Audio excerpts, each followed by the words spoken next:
Michelle Obama is about to speak and introduce Vice President Kamala Harris at a rally there. You see her working the crowd. Her husband, former President Barack Obama, was with the Vice President on the trail just 2 days ago. Let's listen in to what Michelle Obama has to say.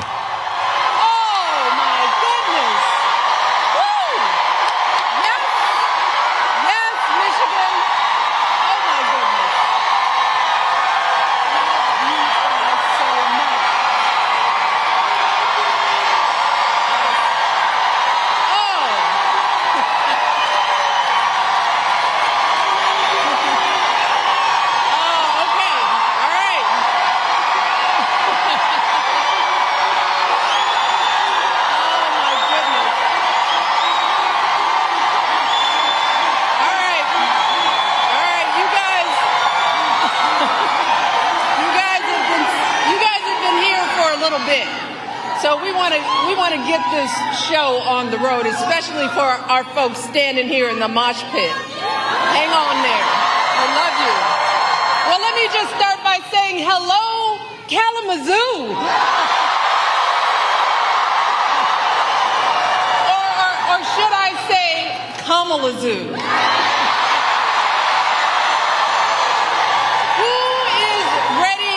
Elect the next president of the United States, Kamala Harris. Yes. But let me start, of course, by thanking Hallie for everything she's done to get out the vote here in Michigan. But most of all, I want to thank all of you because 100 years old. No. Oh my goodness. You look amazing. I bow down. Doesn't it feel good to be together? I mean, it feels so good. I haven't done this in such a long time. It feels good to see how strong, how hopeful, how energized, how organized we all are.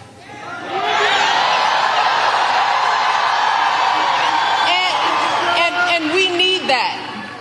We need all of you. Because right now, as you know, this race is close. It's too close for my liking. And I came out here to Michigan because I am someone who takes her own advice to heart. I know that if we want to help this country finally turn the page on the politics of hatred and division, we can't just sit around and complain. No, we've got to do something. If we want to usher in the next generation of American leadership, we have got to do something. If we want to elect someone with a character that is worthy of the Oval Office, someone with the strength of heart to guide our country to a better day, we have got to what? And that someone, of course, is my dear friend Kamala Harris. And Michigan, I am so hopeful about the energy and poise and joy that Kamala has injected into this race. And if you know Kamala like I do, that's no surprise. I mean, think about it. No one could have predicted the way everything would have unfolded this summer. And yet, in a critical moment when our country needed her, Kamala couldn't have been more prepared to meet that moment. And she's met it every single day since. Yes. Oh, she's filling arenas in a way we haven't seen for years. She's building a remarkable campaign in record time, dominating her opponent so thoroughly in the debate, he was too scared to face her again.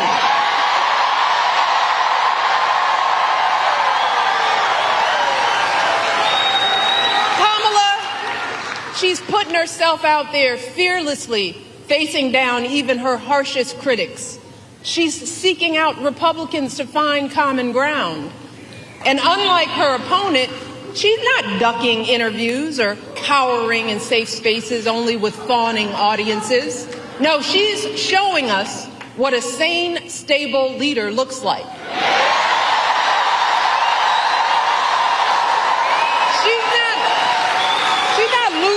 her train of thought or stumbling over her words.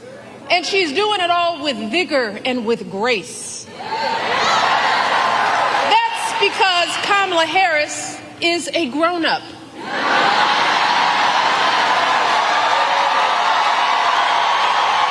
And Lord knows we need a grown-up in the White House. Someone with the maturity and fresh ideas to keep moving our country forward.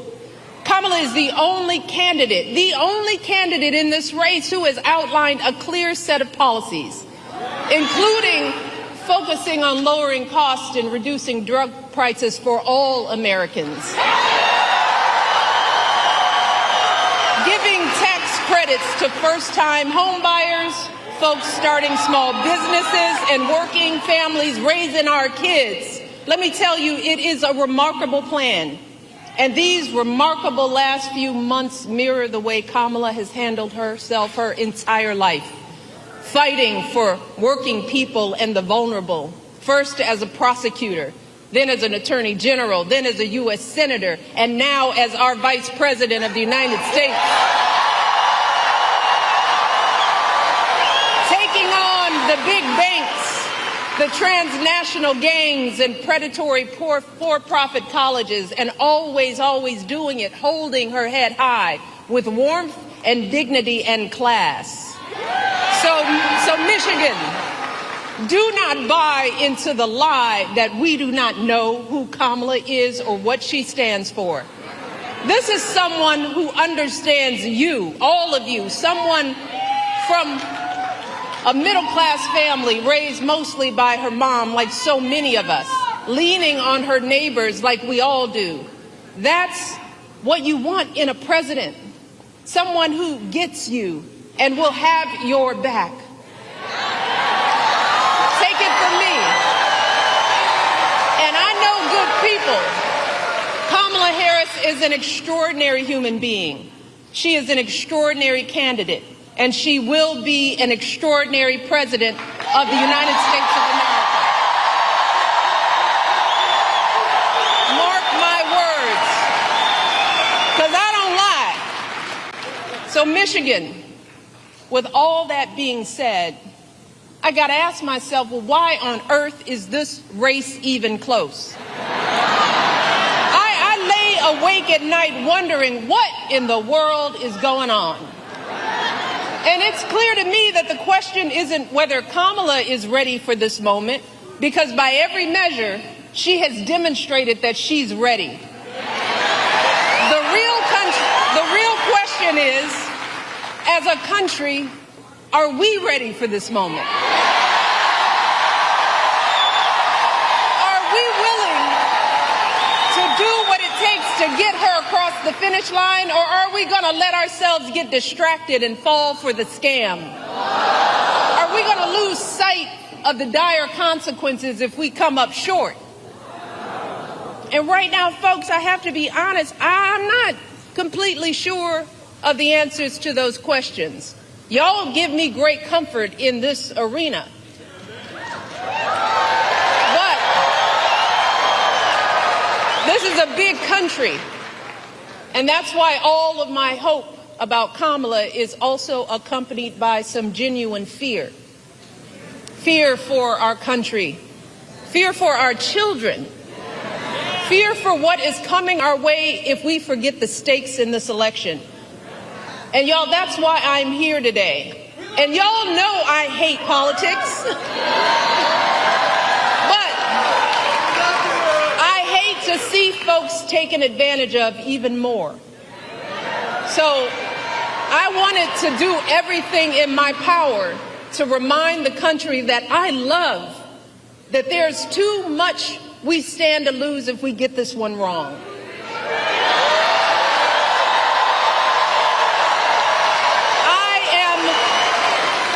I'm deeply concerned, and I'm talking to everybody out there, that too many of us are still confused and buying into the lies and distortions from people who do not have our best interest at heart.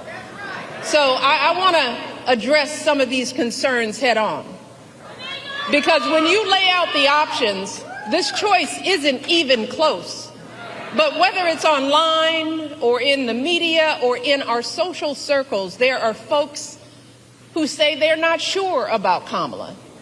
They accuse her of not providing enough policy detail. Some wonder, do we really know her? Is she too aggressive? Is she not aggressive enough? There are folks sowing seeds of doubt about whether she's who she appears to be. Now, don't get me wrong. Voters have every right to ask hard questions of any candidate seeking office. But can someone tell me why we are once again holding Kamala to a higher standard than her opponent?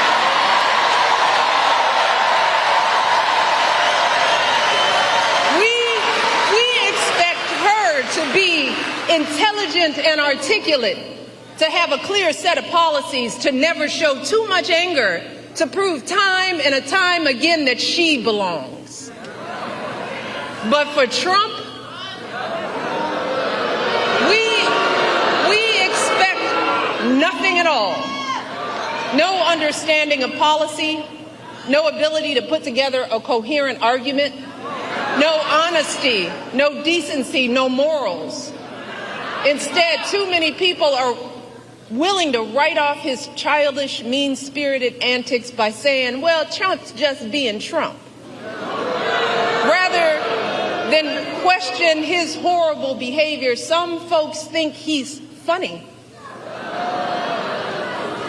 And if you remember, that's exactly how he got elected the first time. Folks gave him a pass and rolled the dice, betting that he couldn't possibly be that bad. And then there were those folks who didn't think it really mattered who the president was, if you can believe that. And still others who thought it'd be a good idea just to blow up our entire democracy. Let us not forget how badly that worked out for all of us. Let us not forget the incompetence and the corruption, the chaos that was the cornerstone of his entire 4 years in office. Let's start with the pandemic. Remember how woefully unprepared he was, how he was sowing seeds of fear and confusion, endangering lives with his lies and ignorance, denigrating the doctors and scientists trying to help us. You want to talk about plans? Well, my husband left him a very detailed pandemic plan.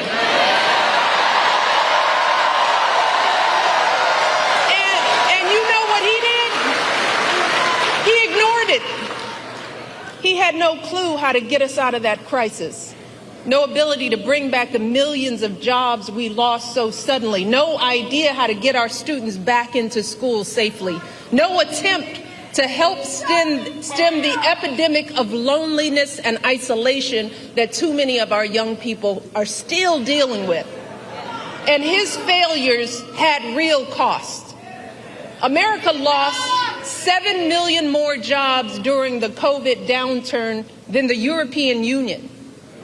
Among wealthy nations, the United States had one of the highest COVID death rates.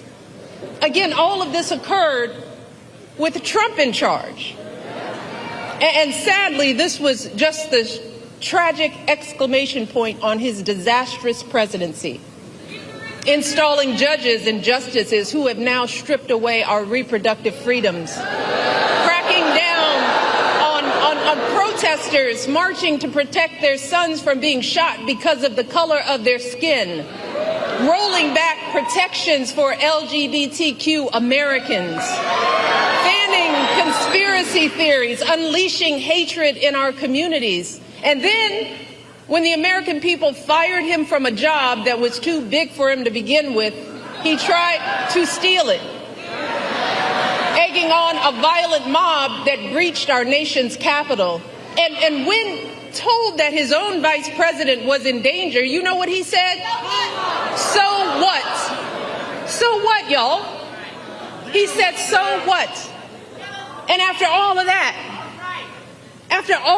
and there is more, there are still folks wringing their hands, crossing their arms, tuning out, saying they plan to sit this election out to prove a point. Well, let me tell you, who isn't tuning out. Many of the folks who served closest to Trump and saw the danger firsthand. His former vice president, almost half of his former cabinet members, the growing list of four-star generals and Republican governors and senators and former House members, all of whom are not publicly supporting his candidacy the second time around. You all hear what I said? They are saying no, thank you. Many are speaking out. His chairman of the Joint Chiefs of Staff, for example, said, and these are his words, that Trump is fascist to the core. His Joint Chief of Staff. These folks know that nothing this man says or does is funny in any way. So I hope you'll forgive me if I'm a little frustrated that some of us are choosing to ignore Donald Trump's gross incompetence while asking Kamala to dazzle us at every turn. I hope that you'll forgive me if I'm a little angry that we are indifferent to his erratic behavior, his obvious mental decline, his history as a convicted felon, a known slumlord, a predator found liable for sexual abuse, all of this, while we pick apart Kamala's answers from interviews that he doesn't even have the courage to do, y'all. So,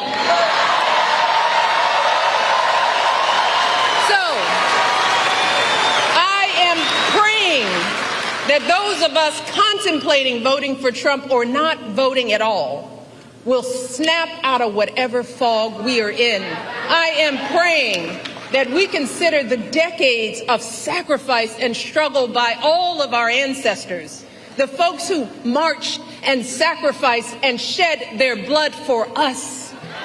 We have to ask ourselves, is a vote for Trump or no vote at all the way we honor their lives? And if that's the case, well, that surely doesn't sound like freedom to me.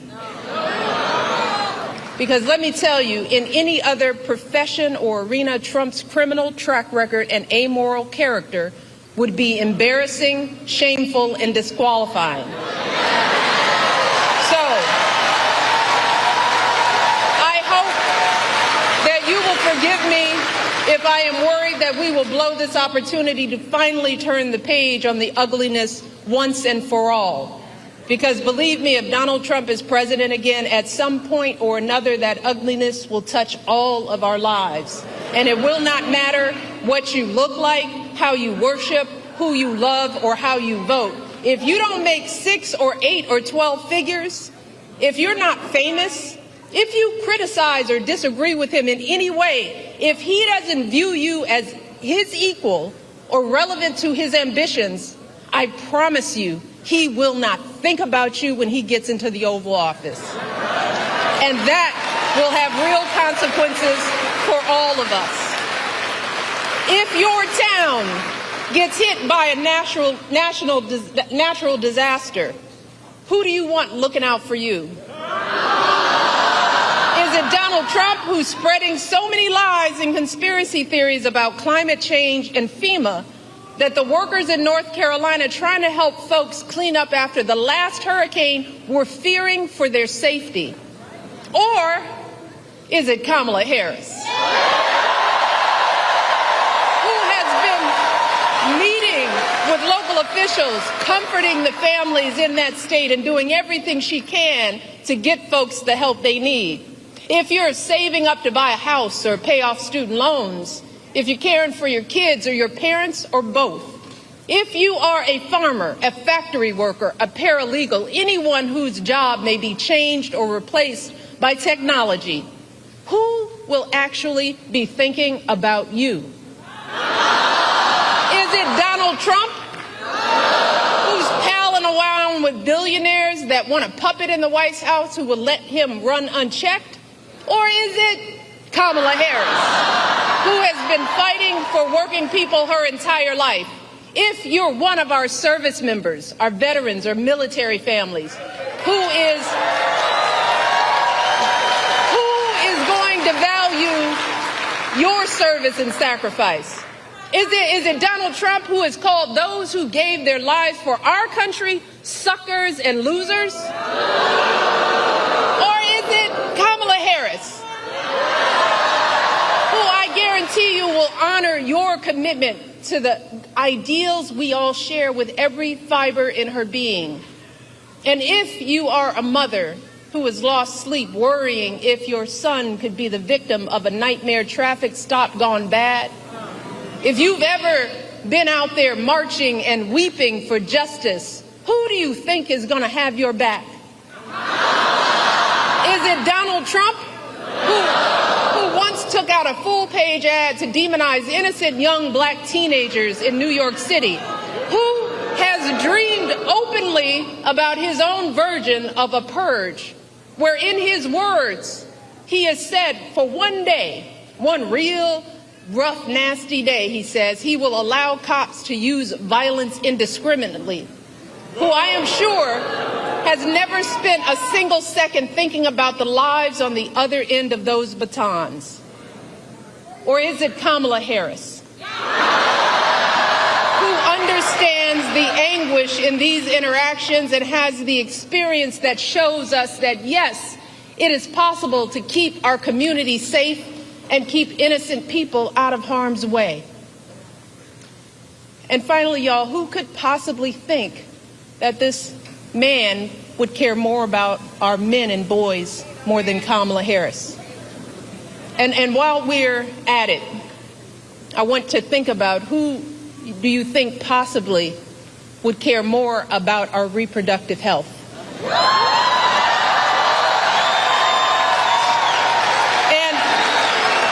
I just want to take a moment with this particular question, because there is so much that gets lost in the conversation about women's reproductive rights.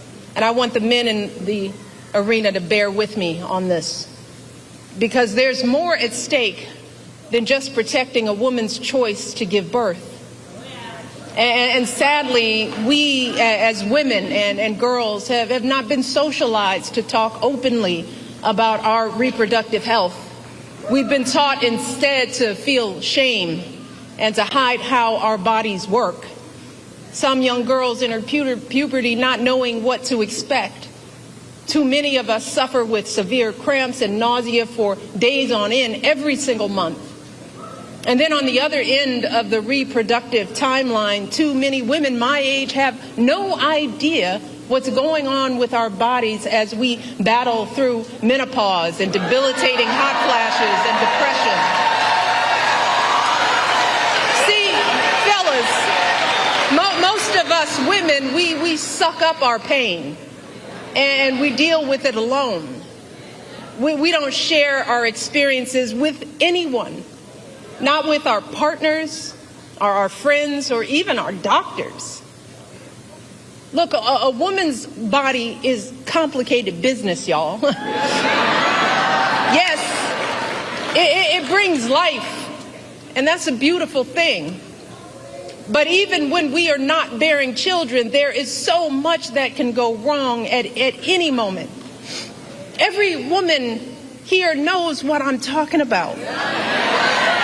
An unexpected lump, an abnormal pap smear or mammogram, an infection, a blockage, all of which could be early signs of a variety of life-threatening cancers. And in those terrifying moments when something goes wrong, y'all, which will happen at some point to the vast majority of women in this country, let me tell you, it feels like the floor falls out from under us. In those moments, all we have to rely on is our medical system. In those dark moments, all we have to rely on is our faith in a higher power and the experience of doctors to get us the care we need in a timely manner. And look, I don't expect any man to fully grasp how vulnerable this makes us feel, to understand the complexities of our reproductive health experiences. In all honesty, most of us as women don't fully understand the breadth and depth of our own reproductive lives, you know? And that's because our experiences are often neglected by science. There's a huge disparity in research funding for women's health. And if you happen to look like me and report pain, you're more likely to be ignored, even by your own doctors, studies show. So let me take a minute to help folks, especially the men in our lives, to get a better sense of what could happen if we keep dismantling parts of our reproductive care system piece by piece, as Trump intends to do. I want folks to understand the chilling effect, not just on critical abortion care, but on the entirety of women's health. All of it. There are good reasons why so many women and physicians are horrified by what's happened since Donald Trump's justices overturned Roe v. Wade. We're seeing women scrambling across state lines to get the care they need. Just this week, a major medical journal reported that after Roe was overturned, infant mortality in this country rose, in large part because women are being forced to carry fetuses that won't survive to term.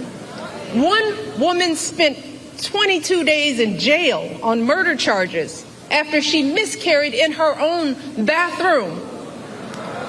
We are seeing doctors unsure if they can treat ectopic pregnancies. Doctors being told they can't treat a woman until she becomes so close to death that only a life of the mother exception will allow them to act. So just imagine the profound effects for all of us if Donald Trump wins this election. In states that are already putting abortion bans into effect, his FDA could further outlaw patchwork systems of telehealth appointments and mail-order pills, thereby eliminating the last remaining protections for women in those states. He could take actions that effectively ban abortion nationwide, which would put all of us in danger, no matter what state we live in. We will see more doctors hesitating or shying away from providing life-saving treatments because they are worried about being arrested. More medical students reconsidering even pursuing women's health at all. More OB/GYN clinics without enough doctors to meet demand, closing their doors, leaving untold numbers of women in communities throughout this country without a place to go for basic gynecological care, which in turn will leave millions of us at risk of undiagnosed medical issues like cervical and uterine cancers. This is real. So do you think Donald Trump is thinking about the consequences for the millions of women who will be living in medical deserts? Does anyone think he has the emotional maturity and foresight to come up with a plan to protect us? Yo, we are teetering on the edge. Even before these state bans, America was already lagging behind every other wealthy nation on measures like maternal mortality and paid leave. So we could be right back to the days before Roe, which many young people here don't even remember. The days when abortion wasn't as safe as it is today. The days when the number of mothers of color dying in childbirth was 30 to 40% higher than when it was under Roe. So to the men who love us, let me just try to paint a picture of what it will feel like if America, the wealthiest nation on earth, keeps revoking basic care from its women, and how it will affect every single woman in your life. Your girlfriend could be the one in legal jeopardy if she needs a pill from out of state or overseas, or if she has to travel across state lines because the local clinic closed up. Your wife or mother could be the ones at higher risk of dying from undiagnosed cervical cancer because they have no access to regular gynecological care. Your daughter could be the one too terrified to call the doctor if she's bleeding during an unexpected pregnancy. Your niece could be the one miscarrying in her bathtub after the hospital turned her away. And this will not just affect women, it will affect you and your sons. The devastating consequences of teen pregnancy won't just be borne by young girls, but also by the young men who are the fathers. They too will have their dreams of going to college, their entire futures totally upended by an unwanted pregnancy. If you and your partner are expecting a child, you will be right by her side at the checkups, terrified if her blood pressure is too high, or if there's an issue with the placenta, or if the ultrasound shows that the embryo was implanted in the wrong place, and the doctors aren't sure that they can intervene to keep the woman you love safe. If your wife is shivering and bleeding on the operating room table during a routine delivery gone bad, her pressure dropping as she loses more and more blood, or some unforeseen infection spreads and her doctors aren't sure if they can act, you will be the one praying that it's not too late. You will be the one pleading for somebody, anybody, to do something.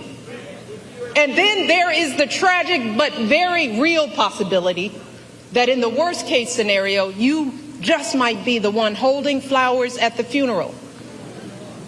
You might be the one left to raise your children alone. See, these are just some of the ways women die during childbirth. And I don't want to be a downer, y'all. But in many cases, there is no warning and things go bad very quickly. And when it happens, every second of hesitation or delay can lead to devastating outcomes. So I am asking y'all from the core of my being to take our lives seriously. Please,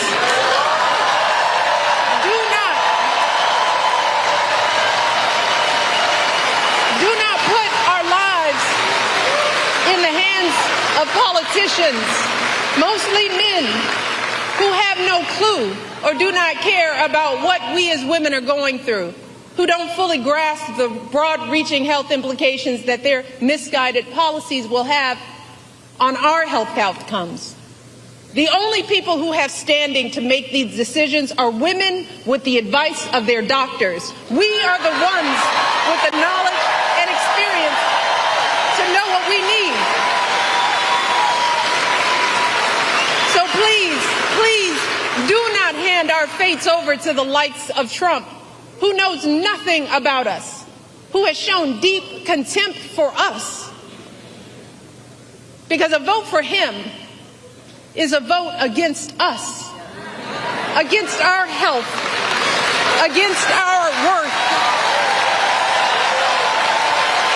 And let me tell you all, to think that the men that we love could be either unaware or indifferent to our plight is simply heartbreaking.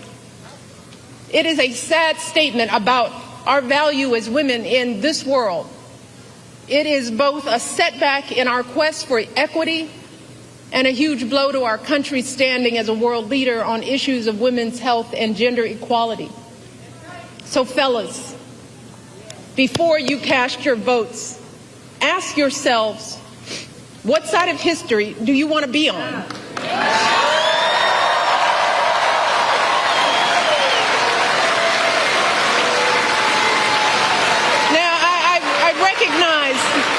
That there are a lot of angry, disillusioned people out there, upset with the slow pace of change.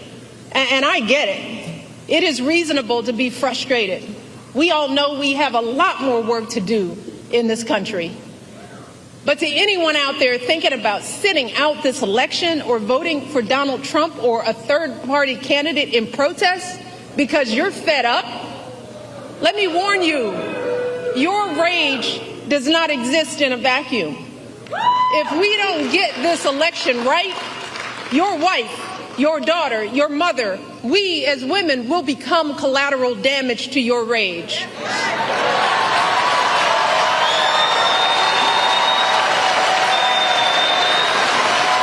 So, are you into the eyes of the women and children you love and tell them that you supported this assault on our safety? And to the women listening, we have every right to demand that the men in our lives do better by us.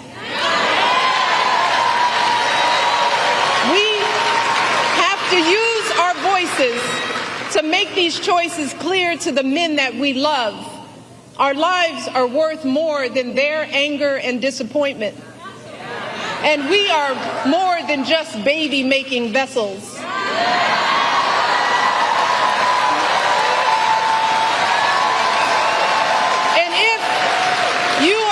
Who lives in a household of men that don't listen to you or value your opinion, just remember that your vote is a private matter. Regardless of the political views of your partner, you get to choose. You get to use your judgment and cast your vote for yourself and the women in your life. Remember, women, standing up for what is best for us can make the difference in this election. So let us use our voices in these final days to make it plain to the men in our lives that we need to stand not with Trump, but with us. We need them to vote for the only candidate in this race who will protect our lives. We need them to vote for Kamala Harris.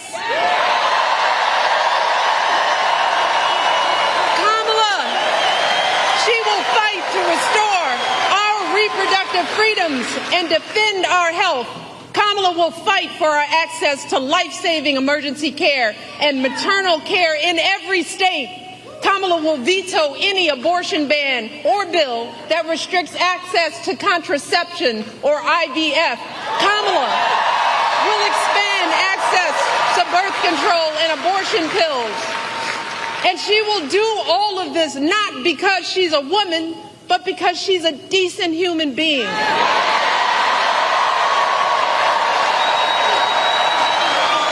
She will do this because she cares about the lives of people other than herself. And that's really what this election is about, Michigan. This isn't just about what we have an obligation to say no to. It's about what we have the opportunity to say yes to.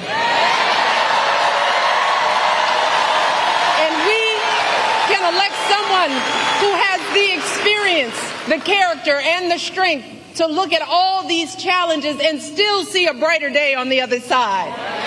Kamala Harris will see us, all of us. Kamala Harris will listen to us, all of us. She will protect our freedom. She'll stand up for all of our lives. She will have our backs for the folks trying to get ahead and those just trying to get by. And in doing so, she will usher in a new generation of American leadership and send the ugliness of Donald Trump and his politics back where it belongs, the past.